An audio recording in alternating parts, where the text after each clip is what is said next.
Welcome to the Laye&Lucy TV. I am Lucy. I'm Laye. And today we have our esteemed guest. He will introduce himself a bit. I'll give him the chance to introduce himself. But before that, let me introduce our topic, which our esteemed guest will be helping us unpack. So we are turning our attention today to the Sahel region of Africa. It's a vast belt stretching across very many countries. I'm sure most of you know the Sahara. So most of these countries we'll be speaking about are in that general region. So we have countries like Mali, Niger, Burkina Faso, Chad, Senegal, where millions of people depend on agriculture for survival. Actually, most of Africa depends on agriculture for survival. So we all know, or we are all aware, food is essential for all humans. But food production, which sits at the very center of African economy, is a question which we need to really debunk, especially as it relates to agriculture, where we find at least 60% of the workforce in Africa generally supporting the agricultural practices. So where we have failed harvests, food prices rise fast, and then it follows unrest, political unrest or civil unrest. And this boils down to our farming practices in Africa. So specifically today we'll be talking about Sahel, which has the toughest, which is the toughest area to do farming because we know of the Sahara, and there is little to no rainfall, and we need to know what can be done or what is being done in this region to encourage agriculture and for the people to be able to sustain themselves, because we've said food is essential for all human. Now, we have our esteemed guest, Ernest. Ernest, welcome to our show. Thank you for having Ernest me. has done some research on what we are speaking about. So, Ernest, could you introduce yourself to our viewers? My name is Ernest Kweku Amponsa, originally from Ghana, but I've been living in Norway since 2005, sorry. I actually finished my studies 2012. And I have a bachelor degree in development studies, international development studies, from the Norwegian University of Life Sciences. And I also have a master's in international development studies, also from Norwegian University of Life Sciences. And also I did another master's at the University of Oslo within health economics. And my research area in development studies has always been food production and agriculture in the dryland areas, actually. I call it dryland areas because they are mostly dry. And I was actually in Mali, stayed there for some time to do my research. The result of the research was published, and then the university was able to raise 45 million Norwegian kroner to continue with the project. The project I researched on was actually a technology adoption in Mali, and also it was sponsored by NORAD, which is a Norwegian agency for development. And then I got sponsorship in terms of logistics from the dryland coordination groups. And the dryland coordination group also has a center in Mali.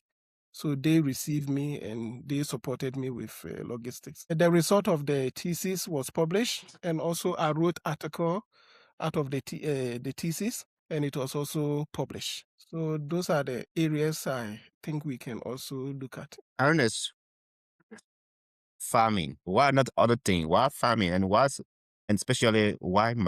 That's a very interesting and good question. I grew up in a farming area in Ghana. When I was growing up, it was very, very difficult to get food.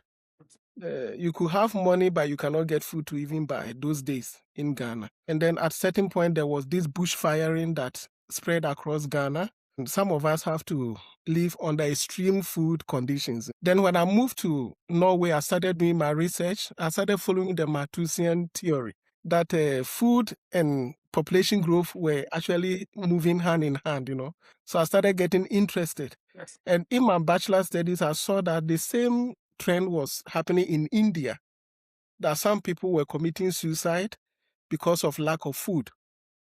So I started getting interested and connecting it with my background in Ghana. So I saw that there was some relationship. So I started getting interested more into food production in connection to agriculture and how these things, some people have it in abundance and the other people don't have it at all. And why it leads to this economic hardship. And, food is health, food is life. So I started getting interested in finding the relationship between food and human life. So could you tell us briefly or expound for us about your research, the one which was funded by NORAD, and how it is linked to the agriculture in Mali? Yeah. Thank you for the question. I think the research was a collaboration program between NORAD and then the Norwegian University of Life Sciences. In us, provided the technical support. The idea of the whole project was to help these dryland areas to increase productivity through technology adoption. So my area was to research factors that influence adoption of these technologies and whether the technology had an impact on the livelihood of these farmers who adopted it. And what was the technology about? It was about using a certain quantity of fertilizer under each plant, each seed that you place on the soil. If you use certain quantity of fertilizer, instead of just wasting the fertilizer, as soon as there was a little amount of rain, the crop will automatically grow. So you don't need, if you apply the right amount of fertilizer, then you don't need so much rain for the crops to grow. And also there's a likelihood that all the crops you planted will grow, as compared to not using the technology right, that you may have to replant. And also, even when you replant, most of them will not grow. So it was the same technology the farmers were using, but applying the right quantity of fertilizer and then the right distance from the seed. Yeah. So that was what the crop technology was about. And it was also clear that when those who did it right and followed the technology increase productivity. And like I said, food is life. When you get enough you depend on agriculture. When your crops grow and things improve, then your livelihood also gets better. So we were trying to see the impact on these farmers, actually. There was also livestock technologies that was not so, it was not very, very much extreme as compared to the crop technologies. Yeah. And if you know, the Sahel region is a very, very harsh environment. I traveled several kilometers in Mali. You see that the place is actually stony. Some areas you drive like 10 kilometers, you see only stones spread on the land. So they build some of their houses, they collect the stones and use just the stone to build house. Still, you see a lot of stones still spread on the place. In addition to the soil not being good for agriculture, there's also the problem of the rain, not falling. So you have several factors that influence or that makes agriculture very, very difficult. At the same time, that is the area they get their livelihood from. So then they need a savior, something has to happen to help them increase, to get a better life and a livelihood. Yeah, you saying that some people was adopting it. How was it? Who was adopting it and who was not adopting it? And was it difficult to do it? When you have technology, actually, there's always skepticism, and also there are people who will embrace it. It's like technology AI technology, not everybody will embrace it. So some people surely adapted and some people didn't adapt. But those who adapted, they testify that the technology increased productivity and they were able to change their life. Some confess that they were able to take a third wife because the technology brought in money and they were very happy. But then when they were adapting the technology, they were getting logistics support through the project. So when the project was over, then they now have to continue sponsoring the project themselves. And that is where the issue came from too, that some people couldn't continue because they didn't have enough money to continue with the project. But skepticism is everywhere, especially when a new thing come up. Some people embrace it, some people doubt it. But then when they see it is going well for other people, then they jump on. Yeah.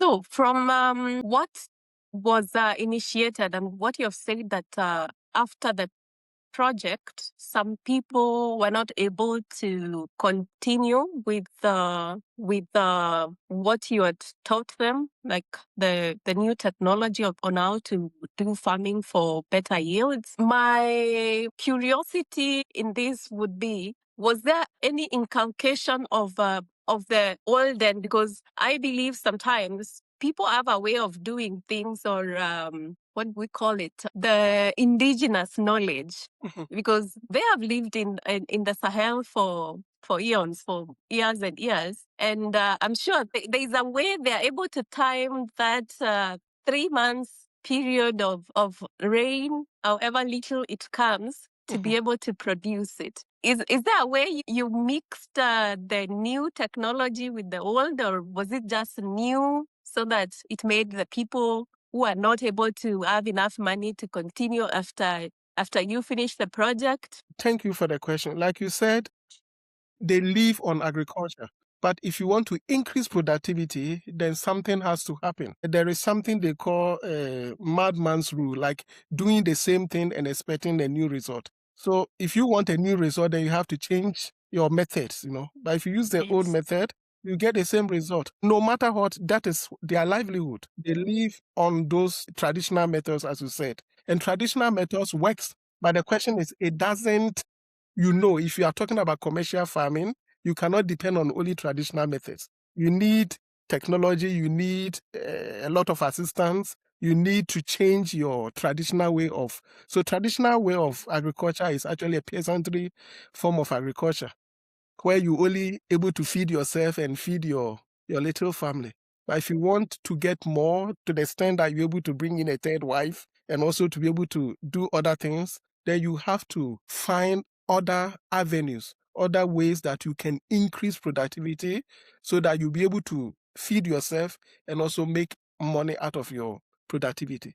So they were still there. That's what they've been doing. But they found out that the technology was much better, because it makes things to improve. Their crops production went very high, to a very high extent that they can confess to it. And they were very appreciative for the technology, actually. And actually, like I said, the government of Norway decided to continue with the project. So extra money came in. That, remember, if you read the attestation I got for after my thesis, I got the attestation to continue with my PhD with the same professor. And he made mention that they got money, 45 million, to continue with the project. But as soon as I came, then there was this whatever. Tuareg war. Yeah, I don't remember. I was lucky that I actually came before it started. So as at now, I don't know how the technology went, but I don't think anybody could access those areas. Yeah.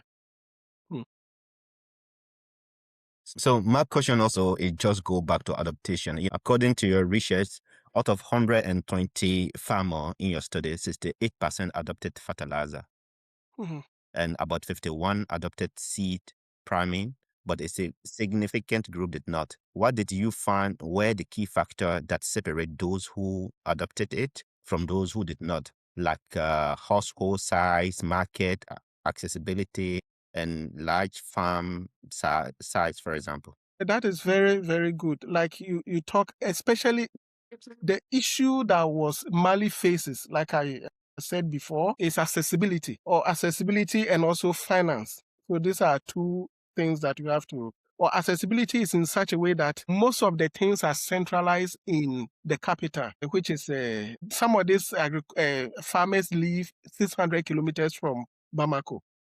And even those who live, like, for example, where we are now here, imagine we are here, we have a little big market here. To be able to access it to the village, sometimes it's a big problem because some villages are not accessible. The only way to access those villages is through a motorbike or a bicycle. And when it rains, there was no way to get to those villages. So when they come to the city, they are able to take maybe one bag of fertilizer and carry it. And then you have to wait until you come in the next time. And you need certain quantity of fertilizer to be able to implement the technology.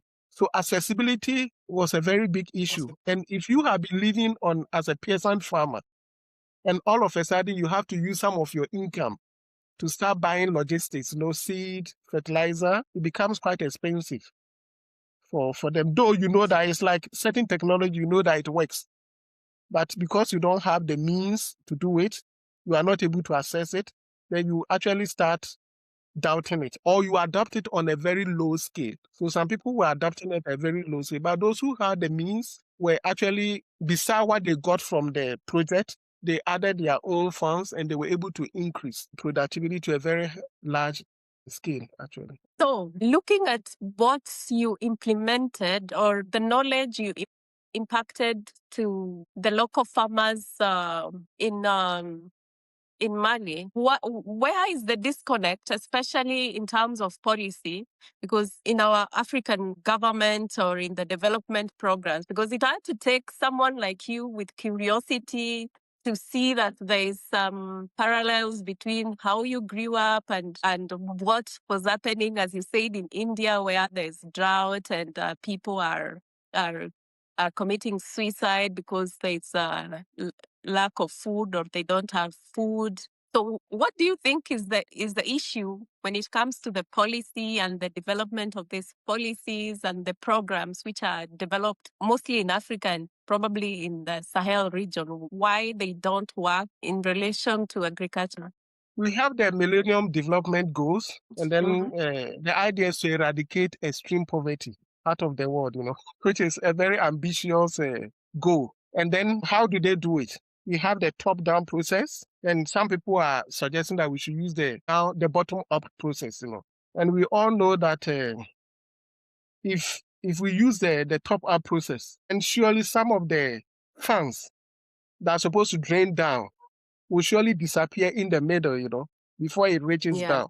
And that has been the development argument that people have been debating. That instead of going through the top-down process, they should rather start from the bottom up. And that is what I like about this technology we were doing. We went to the bottom down, so the farmer themselves could testify it. But the millennium, most of these policies and the sponsorship, the money, the funds that are coming in goes through the top down. And like I said, most of it disappeared. So we are not able to meet the Millennium Development Goal up to now. And at the same time, even if you use the bottom-up approach also, there are other consequences, that you may face. Like I said, some people may use the money to get new wives. So it's a complex issue. So I cannot say that the top down is better or bad and the bottom up is better. It's the whole African way of thinking got to be changed for some reasons. Or we need to put systems in place so that when these funds are coming, we know exactly how to manage it. If not, it's not about the government, it's not about the development agency, it's about the way we are structured, the systems that we have. It needs to change. Whether we are doing the top down or we are using the bottom up, there should be some kind of systems to do check and balances, so that the things can flow right. Not we will be doing the same mistake over and over. And you cannot blame there's nobody to blame. You cannot blame the government. You can also blame the development agencies. But somewhere there we know that something is actually supposed to be done. And that's where we need to focus on. As you were saying, like the transport system is very difficult. Like traveling from Bamako to these rural area. And then if you have these fertile seed, you want to carry it. It's so difficult. What can government do to make it better for them? Hello? You already said it right, that we need more roads, we need accessibilities, and the government alone cannot do everything, So again, it boils down to the fact that when the people themselves are aware to do, they'll be able to develop themselves. So we need to start from somewhere, for example, start from somewhere in between there, We shouldn't wait for the government to come and do, because the government also may not have all the means. But empowering the people themselves to be able to do things to help themselves. In Norway, they do it. How do the agriculture system works? They buy one machine, and then all the farmers come together and use it. So they have a centralized system where you can get this equipment, use it. When you finish, the next person borrow it and use it, Such things could start working for No, I did Africa. not get that. You have to unpack Yeah. that. How that happened? No, it's like they have associations, Mm. like the farmers in my area here Mm-hmm. have an association where they all come together because it's very expensive for one farmer to buy a whole agriculture, let's say a tractor or something, machines they use. It's very expensive. So they come together as an association, and then they buy this together and then they share the usage. So you can use it this week, the other person uses it the next week, or you use it this day, the other person uses it the next day. The same thing could happen in Africa, where they come together through a union, put their funds together, and then help one another. This co-community way of thinking could be a way to get people out of this poverty instead of just focusing on waiting for the government to come and do everything. Yeah, that was a very good. That was very good idea that an African farmer could do, working together, put money together to buy equipment. So you use it, and when you finish, I don't want to use it. So yeah, I still live in Norway, but I did not know that how it how it worked. That's how it works, So if you bring small, I bring a little, we put together, all of a sudden it becomes a pot that all can tap into, And in the end, it comes back to us, Instead of waiting. Then if the government see that we are organized and we are helping ourselves, the little the government add makes it even better for us, But we have to help ourselves instead of waiting for the government to do everything. Your research touched a bit on the gender aspect, and there's one gender which took up the technology more than the other.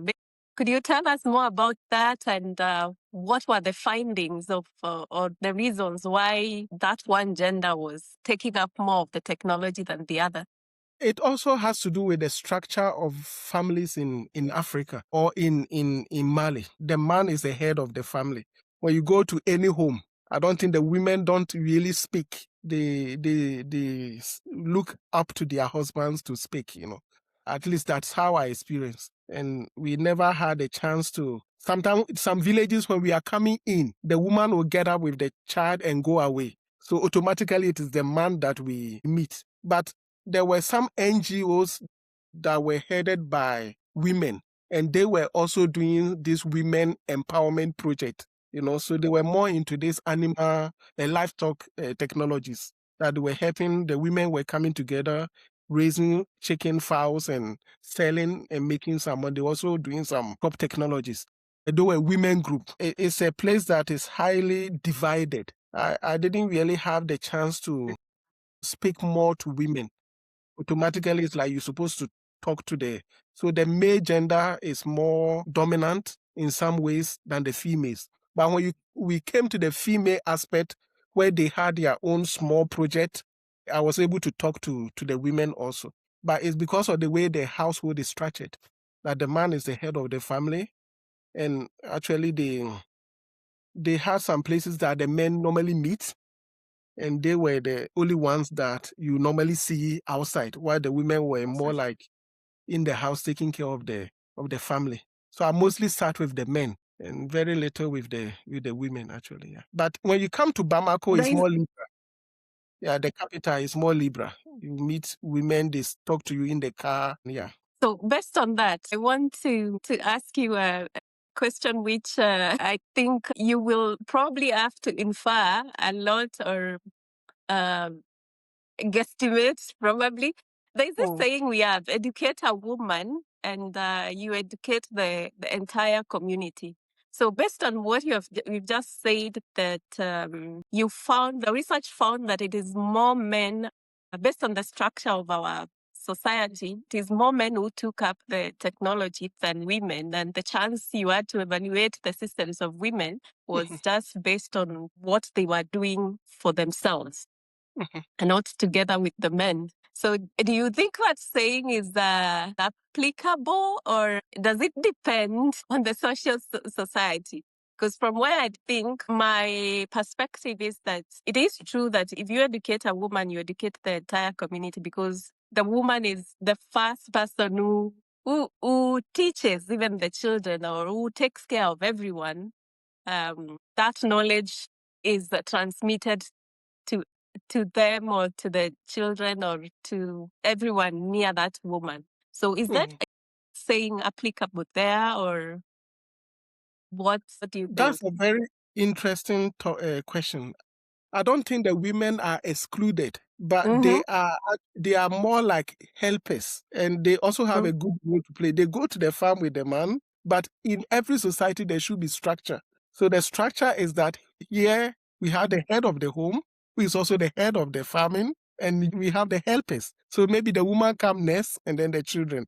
So it's just a structural issue. It has nothing to do with being oppressed, or I don't feel like that, because the women I met were looking very happy and relaxed. I didn't see, they gave me some even foul, very happy to see me. But I think when you have structure, it's important. In every society there should be a structure, and I think that's why they practice. I didn't see anybody hitting a woman. They were highly respected, but they were like a hierarchy, that you know where you are. And at the same time, I think it also has a religious connotations, that the women and men are a little bit, this is practiced right here in Saudi Arabia. I was in Dubai. At the airport, when I came out of the plane, I was going straight into the taxi that was waiting there. I didn't know that a man cannot enter into a woman's taxi in Dubai.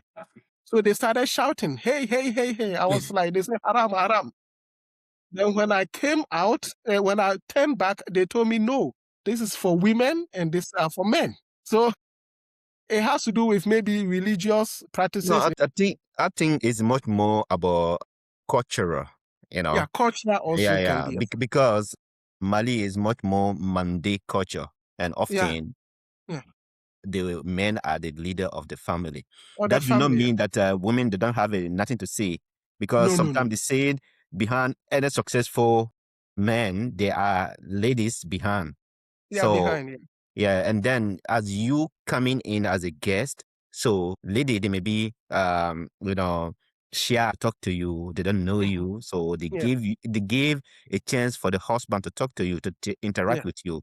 But after that, they will get a report what you people talk about, and then they will give their input, their advice. Okay, next time you have to do this and that. And often the man is not taking all the decision without without the women. Yeah. Like I saw a good harmony between the families. Just that you see the classification, like you say, cultural, it could be religious, it could be a kind of structural way of living, which is in some ways good. I didn't see anybody be mistreated because of gender. No. Women were highly respected, yeah. But what was it difference between family that have large member and the family with not very large family member like that in agriculture, in terms of what they are earning and about workforce, for example? If you have 10 children or 20 children compared to those who have 5 or 6? That's an interesting question. I noticed that those with more children were having larger farms than those with who were not just a few. But in general, they normally had large families. Most of them had 2 wives, 3 wives, or 4 wives, and the wives produced children. I quite remember when you ask a Malian in Mopti, Kulikro, to call the number of children they have, they start 1, 2, when they reach maybe 15, then they forget. Then they restart again. So sometimes we use several hours trying to count the number of children the family had. And some of them too had moved out of the place, but they were also part of the family. So they have to remember them. And it takes a long time before they could tell the number of children they have, So having a large family is important because they depend on man effort to work, to produce then some of them were using cattle, and all those things needs to be operated by manpower. So having large family means having more hands to feed, and then more workforce also, actually, as compared to people who were. But in general, they were mostly large families in Mali. You hardly see a family where there are only just 2 people, It's generally a large family. Related to your research and the aspect that I have read somewhere that overuse of fertilizer may make or reduce the quality of the soil. And then now we are speaking about Sahel, where we know it's mainly the desert, and the soil there quality is wanting because, as you've said, from your experience, it's a lot of rock and sand. And now we are bringing some fertilizer. Do you think that is, in the long run, is sustainable? That's an interesting question. When I came, I asked my teacher the same question you asked. And he told me that compared to the amount of fertilizer Africans use through the project, Yeah. it is actually just a little tiny bit of what fertilizer they use in Norway. He said you can't even compare the quantity of fertilizer used here in Norway as compared to the ones they are using. They normally don't even use fertilizer. It's a very little quantity that has not much effect as compared to the quantity of fertilizer we use here on our crops in Europe. And I don't think the quantity is very, very small. And that's why the technology was very important. As compared to before, when they were using the local knowledge, they spread the fertilizer in a large quantity. Those actually have a negative effect, because when it rains, it just brings the fertilizer and then it doesn't do the work. But here you dig the soil and bury the fertilizer, a little quantity buried at a certain distance. So if you use the technology right, you save fertilizer, you use very less fertilizer, and at the same time, the fertilizer doesn't drain out of the soil, it sink. So for some reason, the technology was taking care of this, the question you are asking for, like destroying the land. But in terms of quantity, they were not using anything at all as compared to Norway. Can eco-farming be applicable to other parts of Africa, for example? That is something that I thought, because it's not only dryland countries that suffer with rain. And also the thought about the technology is that just a little amount of rain will make the crops to germinate. Almost all the crops germinate because you have a correct distance. So I was thinking, why not Ghana?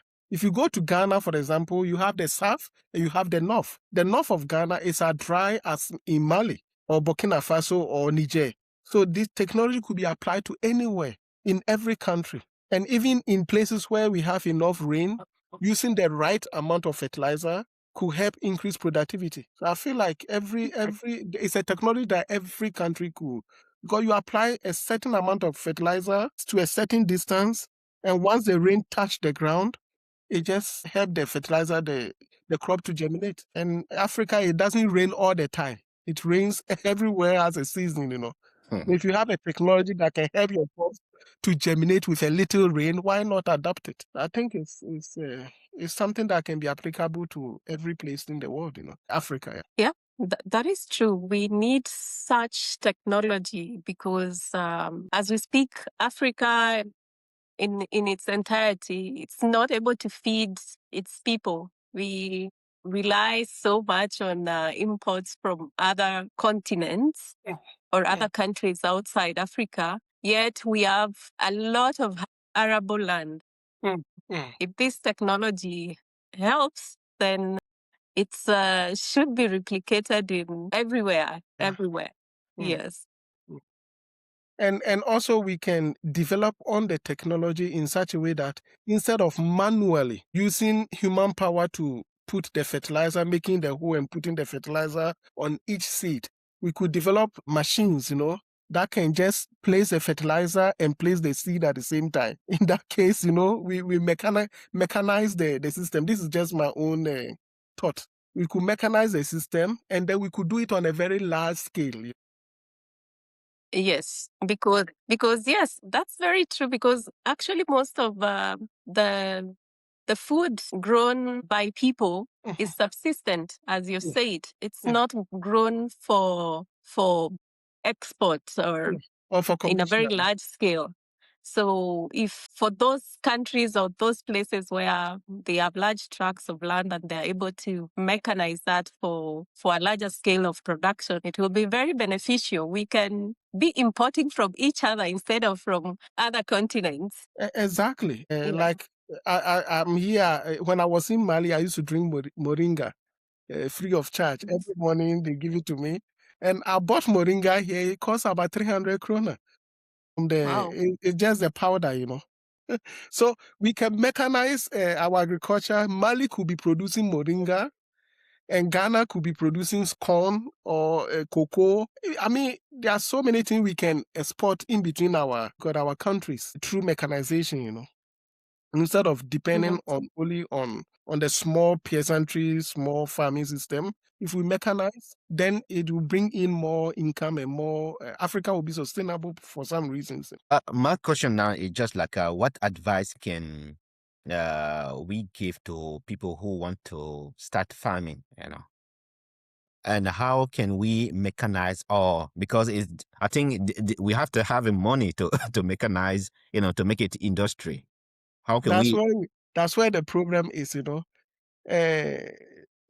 Technology is something that you cannot tell me that when this Musk started Tesla, he had the money of the whole world. The technology rather brought in money. So the idea is to start the technology, start making prototypes, and it will generate the money, actually. So the technology brings in the income. You need certain amount to start it. And that's why I was talking about forming an association, you know. Make a prototype, and then when you have the prototype and it proves to work, you will surely get the sponsorship, the money to carry it to a larger scale. And that's how all technologies has been. You don't start it with money or big money. It needs certain amount of money, but once the technology is working and is proving, the prototype proving, then there's high possibility that you could easily mechanize it and make generate money out of it. Because if the technology work, everybody will need it. And you have normally when you have a patent for a technology that you produce. So people will now, so actually the technology will start bringing you money, you know. So I think that what we need in Africa now are the brains to develop things. And when we have it, then we can now go around and we have, African economy is not that bad as it used to be, I can say. And Africans are also thinking about innovations and other things. So all the good brains are actually accepted and they can actually generate something. So develop it first, come with the mechanization, and then if it proves to work, you can be sure that you could make something out of it. That's good. Start with a prototype and then ask for investor to invest in it. Yes. And there are a lot of startup companies in Ghana, everywhere in the world, that has funds that they want to put. In Ghana, there's one guy called Nat that is going around looking for people with good prototypes, good brains, and he invests in them. Once it's proven that it has a future, it can work, it can benefit a lot of people. You get people who have money that will sponsor. So let's use the brain first, develop our brains, and to develop a prototype, normally you start from your kitchen. You start from your bedroom. And when it's done now, then you can now, if you want to carry it on a large scale, that's where you need the investors. I don't know how many people have come up with exceptional ideas that have not been well taken off in Africa. Yeah, good ideas will always get support. So, but you know, maybe a lot of young people will be watching this video. So, any advice do you have to them if they want to start farming in Africa? Some people can maybe the diaspora or people who have never started it. What type of advice do you have for them, and how can they start? Yeah. To start first, you need feasibility studies. And then do your feasibility studies and do it well. Connect all the right instances to your feasibility studies. They have a lot of extension officers. They have agriculture economists who can actually draw a plan for you based on what you, or even give you idea of what you can do. And once you have done your visibility work, agriculture, I always tell people that it's an area that you can actually do the calculation and know how much you invest and how much you can make per acre of land. So it's not a gambling project. It's actually something that you can do the math, and the math could be or will be in your favor if you actually identify the right thing to do. And there is no part of the world that have been successful without agriculture. Last time I told you about potato. We all eat potato, but the largest production of potato is from China. We have all the other countries also have their own. Every country that is successful today, in one way or the other, depends on agriculture. So we as Africans, if you want to develop, we have to be self-sufficient. And to be self-sufficient means we have to produce. And the larger we produce, the more income we'll be able to export, and we'll be able to generate more income and use it to help other people. We create jobs. Actually, agriculture creates jobs. And we're talking about mechanization. It creates jobs. We need people to operate the machines. We need people to also work in factories that will turn the raw material into finished product. Investing in agriculture means developing your network, and in one way or the other, you'll be able to it's a sure business in my mind. So you never make mistake if you do the right feasibility studies actually. And Africa is blessed. Of course, the dryland group struggling, but like I said, we have the technologies. But we have other parts of the world, of Africa, like Ghana, where I'm coming from. If you eat avocado and drop the avocado, the next week when you come, the avocado has germinated. Yeah. We used to eat banana that we have not planted. Where the banana came from, we don't know. Cocoyam, coconut, is all over in Africa. So the land itself is fertile in some parts. But when you go there, they are free. There's nobody's doing any project on them, Yeah. So I mean, as you instead of sitting there expecting everything to come from the government, to come from the third world, we know that the development, the Millennium Development Goal has not been able to eradicate poverty. But we could eradicate poverty if we ourselves help ourselves. That's very true. Picking up from that last word, we can eradicate poverty if we help ourselves. And we as Africa, we shouldn't depend so much on others. We should look internally and find out solutions to our own problems. Because if we expect a savior from outside, then that's how we continue to be enmeshed in this dependency, and we are not able to achieve very many things for ourselves. So real change starts with understanding what our actual problem is, and then we start resolving it from the bottom, from our small settings. So thank you so much, Ernest, for sharing with us your extensive research and your thoughts, and how we can change the dynamics in the agricultural settings. I don't know if you have any last words for our viewers. Yeah, it was just to add to what you just said. I was thinking that if we start producing and we start using our brain and coming up with producing on a large scale, we'll move from being dependent in the world to become partners in the world. So we will be able to shape what we have, and then the world will buy from us, and we will also be able to import what they have. So we now move from dependency to being equal partners. And it has to start from somewhere.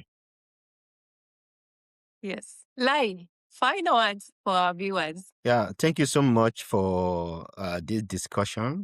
And hopefully this will not be the end. This will be the starting, and we will meet and talk about some other thing. Thank you very much. Thank you for having me. Thank you. Bye-bye. Thank you, and see you next time. Bye.